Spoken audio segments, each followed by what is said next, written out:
Got into a relationship with this guy, and I thought and felt I was in the right one at last. He was everything I wanted and needed in a man. Then one day we went on a date. I was feeling so uneasy and I felt something moving my abdomen. I've always been careless with calculating my periods. My mom always complained about that behavior and kept telling me one day I would certainly be embarrassed. To teach me a lesson so I could stay on track. Most times, when I lose track and I'm unsure, I wear sanitary pads till it comes, just to be on the safer side. Back to me feeling unease, okay? I started calculating whether it was my period and I broke into sweats. I excused myself, went to the bathroom and confirmed. Nothing was in sight though. To be on the safer side, I rolled layers of tissues and laid them into my panty. The date continued, and just as we were about to leave and get into the car, I felt a mad gush out of my system and ran into my underwear. I immediately froze, and my boyfriend realized. He inquired what the matter was, and I told him I thought my period just came and I didn't have sanitary pads. I pleaded with him to help me get some in the pharmacy nearby. Just right opposite the eatery we went, there was a filling station and it had a pharmacy on the same compound. I knew I had tissue, but I dreaded the risk of walking to get them. This guy looked me in the face and said he didn't subscribe to buying sanitary pads for women, and even if I was bleeding a waterfall, nothing was going to make him get me a sanitary pad. I was stunned, absolutely stunned. I just stared at him, remembering my mom's warning to me, and with my eyes swelling with tears, I picked up my bag, double-checked myself to be sure I wasn't stained, and proceeded to cross over to the pharmacy. Anyone who saw me walking automatically knew something was definitely wrong with me. I felt the tissues were soaked to the brim, and if I could walk faster without caution, I stood the risk of blood dripping down my thigh. As I got closer, moving uncomfortable to the station, one of the pump attendants, who was a male, approached me and asked if I was okay. Hello, are you alright? I told him my situation, and quickly this stranger asked the brand of pads I normally use. I told him aside from pads, I needed extra panties because the one I was wearing was terribly stained. He called one of his female colleagues and told her to assist me. The lady said the mat in the station had a section for toiletries. She was sure she was going to get a set of panties and dashed away to find it. She got there and no one was actually available. All through, the guy I initially met, my supposed boyfriend, was still standing across the filling station doing nothing. When the lady came and said she didn't get it but was directed to another place, this guy, the pump attendant, offered to go buy it because the shop was quite a distance away and he had a bicycle. I was super shy as I was telling this guy the size of panties to buy. He left, and within 50 minutes, he was back with 3 sets of underwear. The lady helped me get the pads, got bottled water and disposable rubbers. They showed me the washroom in the station to fix myself. All this while, Haliru, my supposed boyfriend, kept sending text messages across the streets asking me how far. As I was changing, I ordered a ride. I came out, thanked the staff, and just at the moment my ride came, I sat in and zoomed off without a single explanation to Haliru. It's been a week since this incident happened. He's been calling my sister and trying to explain himself, but I just ignored him. I was thinking, probably as a girl, as a soft-hearted girl, I was kind of thinking of meeting up with him and explaining facts and the red flags I saw from him. Haliru called me continuously and kept pleading. Well, as a soft-hearted girl, I decided to meet up with him. I sat across from him at the same coffee shop. My heart was still racing from the memories of that embarrassing and painful day. He looked at me with pleading eyes. I don't understand why you are so upset, he said, his voice laced with confusion. I don't mean to hurt your feelings. I took a deep breath and began to explain. It's not just about hurting my feelings, it's about your lack of empathy and understanding when I needed you most. He shifted uncomfortably in his seat, but I pressed on. To make matters worse, you tried to explain yourself to my sister instead of taking responsibility. You showed up at my workplace. He looked down, his eyes avoiding mine. I could tell he was struggling to comprehend the depth of his mistakes. Okay. I deserve better than someone who doesn't respect my needs, boundaries, or well-being. I said, my voice firm but calm. I deserve someone who will be there for me, no matter what, and that person is not you, Haliru. I stood up, gathered my things, and was about walking away, leaving him to ponder on the gravity of his mistake. Suddenly, Haliru burst into tears. He started what I could say was wailing or so. People turned to face our direction. I was shocked and embarrassed. What's wrong with this guy? I asked myself. He humiliated me the other day. He had the audacity to show up at my workplace pleading, acting all cute and charming, and now he was here, crying in a restaurant full of people.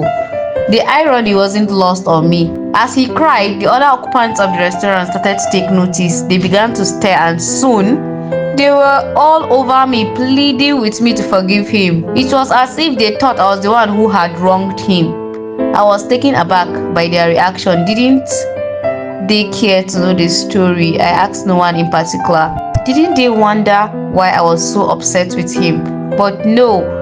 All they saw was a guy crying, and they automatically assumed he was the victim. I didn't want to look stone-hearted or rude, so I calmly said, Halira, forgiving you. The restaurant erupted in applause, and my supposed boyfriend smiled, looking relieved.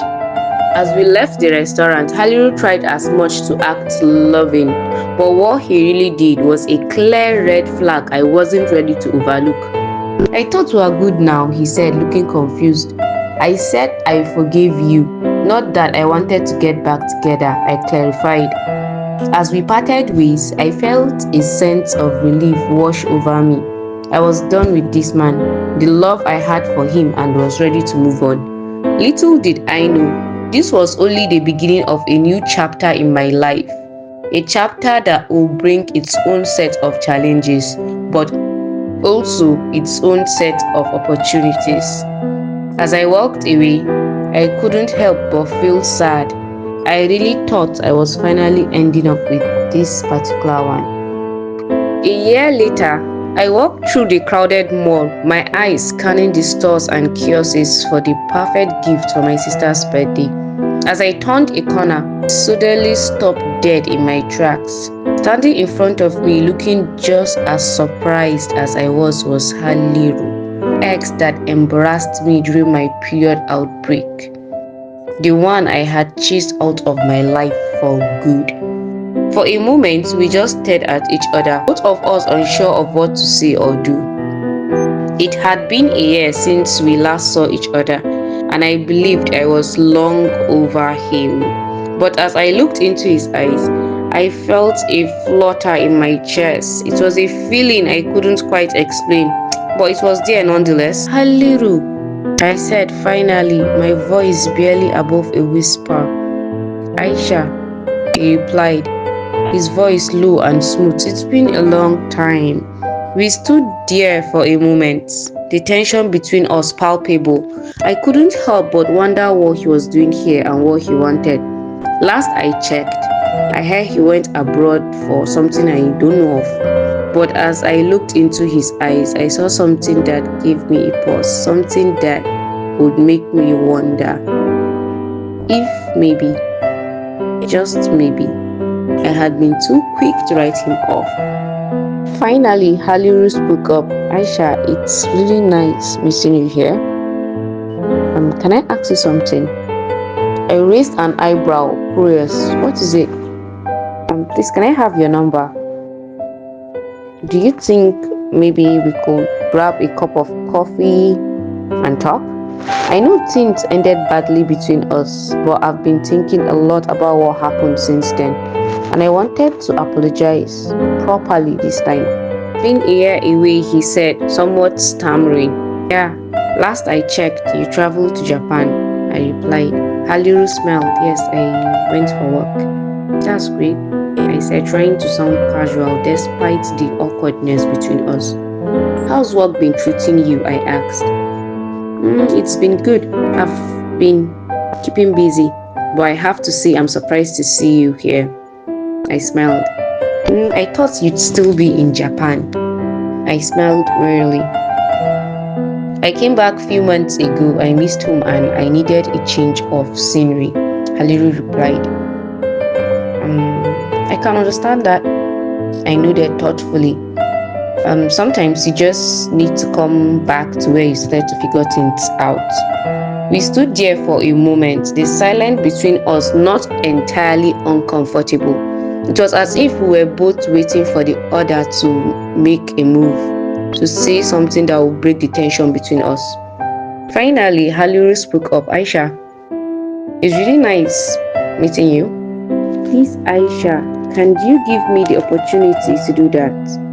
Paused for a second, thinking of what to say next. Standing before me was the second most eligible bachelor from our state, my ex-boyfriend, whom transformed his career, business, and skyrocketed from the average I knew him to what was present before my eyes. What I saw now is a very hot, handsome young Hausa breed, wanting to apologize properly for a year ago embarrassment. Besides, it's not that I'm committed to anyone. Why not? I thought. I finally replied. Okay, fine, I said, trying to sound nonchalant despite the flutter in my chest. 1 cup of coffee, but just to talk, nothing more, I added. Aldiru's face lit up with a bright smile, and he nodded eagerly. I promise, just talk. I'll even let you choose the coffee shop. I smiled, amused by his enthusiasm. You are really eager to apologize, aren't you? Haliru's expression turned serious, and he looked at me with a sincerity that made my heart skip a beat. Aisha, I was wrong to treat you that way. I was immature and selfish, and I know I hurt you. I want to make it right if you'll let me. I felt a pang of surprise at his words. I hadn't expected him to be so forthcoming with his apology. Maybe, just maybe, this coffee date wouldn't be so bad after all. Thrilled and excited when I got home, I gisted my sister about my encounter with Haliru, and she was shocked and surprised. Smiled eagerly as I waited for Haliru's text. I had expected him to follow through on the promise he made to confirm our coffee date, but as hours ticked by, my phone remained silent. This turned into weeks, and weeks turned into months. Months went by and I didn't hear from Haliru again. I went on with my life, focusing on my new job and settling into my new routine, but I couldn't help but keep tabs on him. I followed him on Instagram and I'd occasionally see his updates and new articles about his rising success. He was getting endorsement deals, speaking at conferences, and even landed a few high-profile business partnerships. His face is always plastered on billboards and magazines, and I wondered why he never reached out to me again. Was it that he had passed my level? Yeah, he's way above my level. But life went on, and I eventually settled into my new life in another town.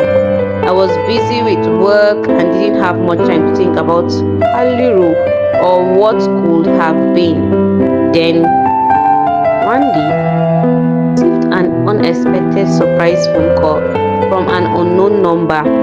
My heart skipped a beat as I heard his familiar voice on the other end of the line. Aisha, it's Haliru, he said, his voice sounding a bit nervous. I'm so sorry I never called you back after we ran into each other.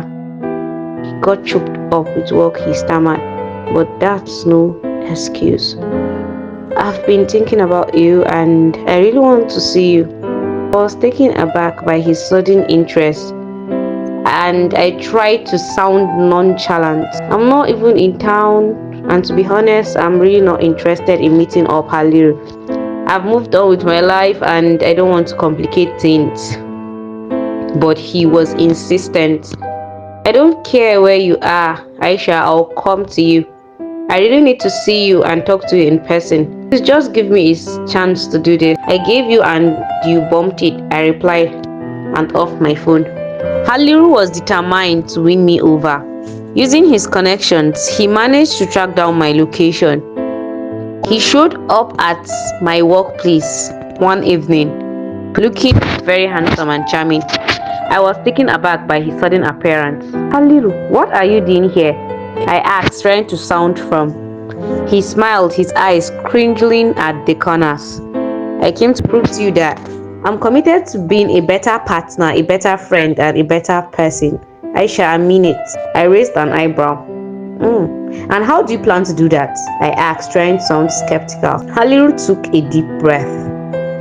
His eyes locked onto mine. I'll do whatever it takes. I'll show up at your doorstep every day. Whatever it takes to prove my commitment to you.